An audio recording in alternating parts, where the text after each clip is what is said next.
యూనివర్సిటీలోని వివిధ విద్యార్థి సంఘాల వారు PDSU, AIF, DS, DSA, SSU, AIDSO, BRSV, BSF, DSU, PSP మొదలైన సంఘాల ప్రతినిధులు ఈరోజు కాకతీయ యూనివర్సిటీ యొక్క భూముల్ని రక్షించాలని ఉద్యమానికి పూనుకుంటున్నారు.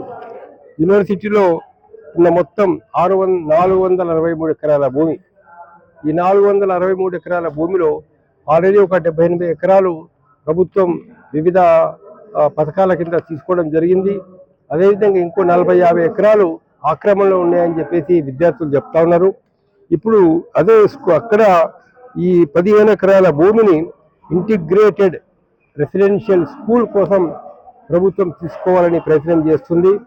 మరి యూనివర్సిటీ కౌన్సిల్ వారు కూడా అనాలోచితంగా యూనివర్సిటీ యొక్క భవిష్యత్తు అవసరాలని గమనించకుండానే తీసుకోవడానికి ఆమోదం తెలిపినట్టు కూడా తెలుస్తున్నది. ఈ యూనివర్సిటీ భూముల్ని కాపాడుకోవాల్సిన అవసరం ఉంది. భవిష్యత్తులో హాస్టల్ విద్యార్థులకు కానీ గర్ల్స్కు దాదాపు ఒక 2000 మంది పిల్లలకు అంటే మెస్లో భోజనం చేయడానికి 150 మంది కూర్చోడానికి స్థలం ఉంది. ఇంకా చాలా అవసరాలు ఉన్నాయి యూనివర్సిటీకి.